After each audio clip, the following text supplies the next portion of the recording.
Yo, my name's Aaron, and in this video I'm going to teach you how to strum an acoustic guitar. I'll start by talking about the hand and the arm position, and then we'll get into some exercises that you can actually use as well. Throughout this whole video I'll be using an E minor chord to keep things nice and simple. If your E minor chord's not perfect, don't worry, just go ahead and do it anyway. If you really can't do that chord, you can just strum the open strings and just concentrate exclusively on the strumming hand. So without further ado, let's get zoomed in. If you haven't got my beginner guitar survival kit yet, you can get that from a link in the description. It also includes the basic strumming patterns worksheet that I'm using later on in this video. So the first thing you want to do is be able to place your strumming arm here on the correct part of the acoustic guitar.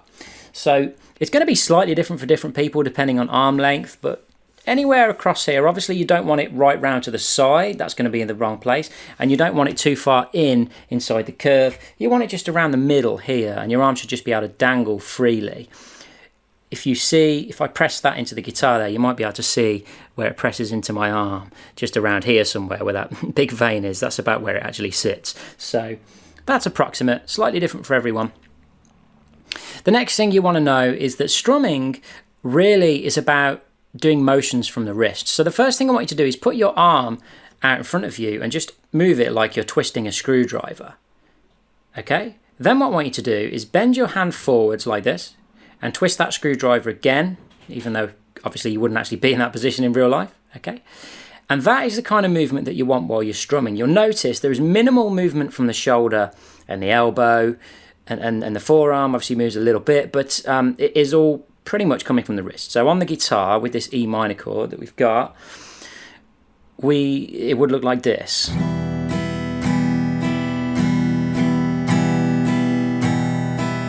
So you can see quite clearly there that most of the movement is coming from my wrist. If I was coming from the elbow, it would look like this.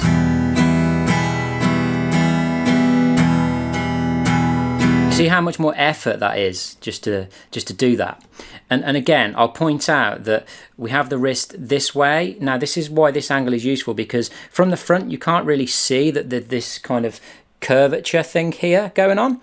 That's something that you want to try and get into your playing, because what that means is that means you're going to kind of have to come from the wrist if you want to strum at all. If you try and do that with the elbow, the hand's going to go all over the place. It's going to be weird. Okay, so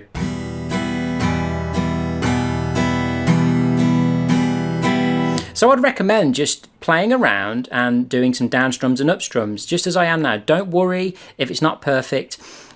A good hint for the beginning is to try and do it nice and gently. Don't attack the strings, you know, like this. That's going to be too much. Your pick's probably going to get caught in the strings and it's going to be really difficult. So definitely go lightly and give that a go. So let's talk separately now about down strums and up strums and how that should feel. So when you're strumming downwards, a lot of the time you're going to be strumming all of the strings downwards, like one big chunky string is the phrase I like to use. You're trying to strum one big chunky string. So from the wrist, down through all the strings, bring your hand back up. Now, you're not really forcing your hand through. It's more like you're letting the hand drop downwards and letting gravity do the work. Okay, and you want a nice smooth attack. The attack is, you know, the physical motion of hitting the strings. We call that the attack. The attack is nice and gentle. A hard attack would sound like this. I know that might just sound louder to some people, but I'm just playing a lot harder. So in terms of the attack, you want a gentle attack. You want to play nice and gently. And try and get all 6 strings as if they were one, with a nice kind of gentle flick of the wrist. And again, if it was the elbow, that can work to a degree, but as soon as you start trying to do slightly more complex strumming patterns later on, that's going to go out the window. It's just not going to work at all. Or you're going to do yourself a little bit of damage trying to do everything from the elbow. So I would highly recommend trying to get the wrist to influence your strumming early on. Now for the up strums, these are very slightly different. So when you do an up strum, you're only really going to be getting the lighter 3 or 4 strings. In fact, you can hear the difference, right? If I get all of the strings, you'll hear how much bassier it sounds.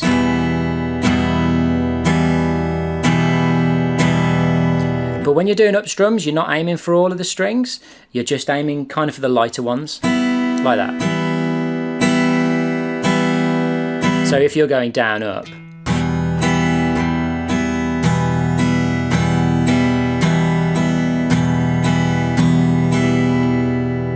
okay, it would actually sound very odd if you did your up strums and you were catching the bass notes. It wouldn't give it the, how do you say, the percussive dynamic that good strumming is kind of known for. Okay. So another note about strumming is don't get too concerned with being ultra accurate. Okay, you don't need to be like super accurate, especially in the beginning when you're just experimenting. Leave yourself a little bit of leeway for mistakes. Leave yourself a little bit of leeway to to bodge this up and to bodge your way through the strumming a little bit. As long as the intention is there to try and get the right strings each time, you should be fine as you go.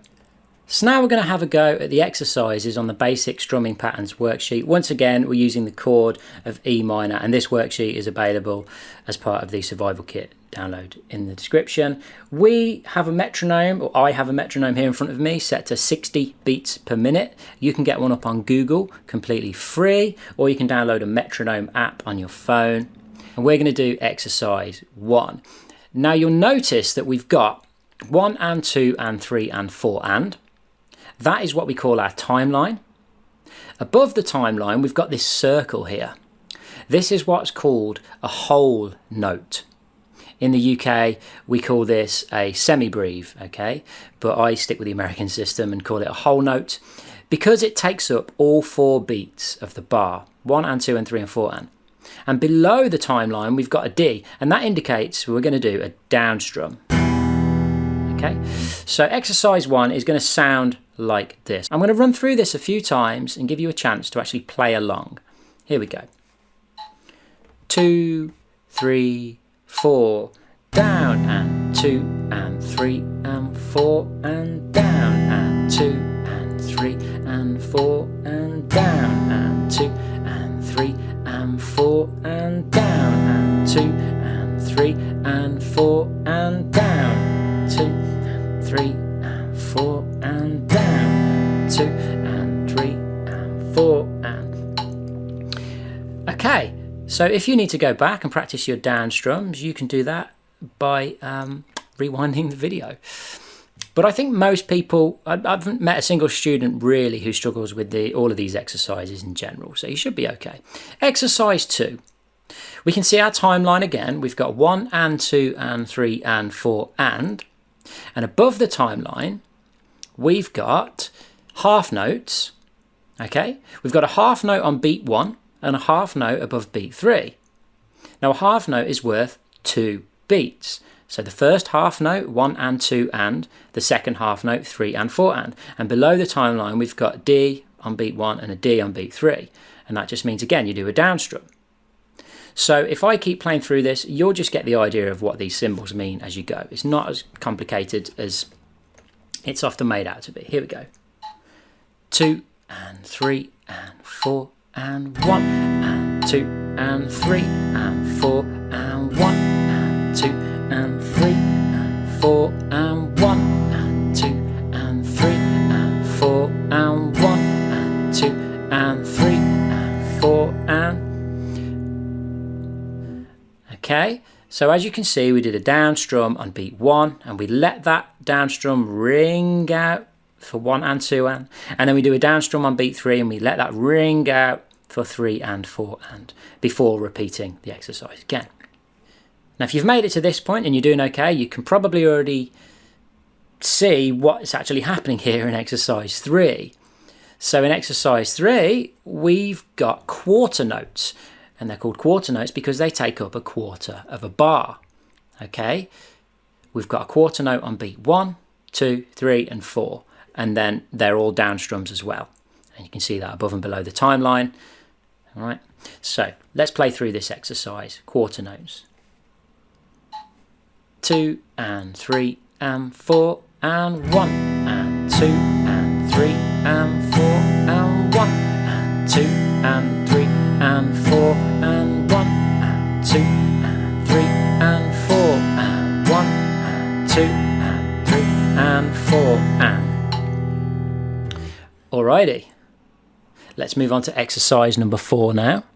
So exercise number 4, same as exercise 1, except this time below the timeline we've got a U, and I'm sure you may have already guessed that a U actually means an upstroke. Okay, we do an upstroke. So we're going to do exactly the same exercise as before, the same 3 exercises, but all of these are going to contain upstrokes. So let's try exercise 4, 60 beats per minute. 2, 3 and 4 and 1 and 2 and 3 and 4 and 1 and 2 and 3 and 4 and 1 and 2 and 3 and 4 and 1 and 2 and 3 and 4 and. So once again, with the upstroke, you haven't got to catch all of the strings. You're only going to go for the lighter ones, because when you're strumming in real life, in an actual song, that's what you're going to be getting, just the lighter 3 or 4 strings. It's not an exact science, and it's something that builds over time. Exercise 5, we've got our half notes again. They take up half a bar, and this time with upstrokes. Let's give it a go. 2 and 3 and 4 and 1 and 2 and 3 and 4 and 1 and 2 and 3 and 4 and 1 and 2 and 3 and 4 and 1 and 2 and 3 and 4 and. Lovely.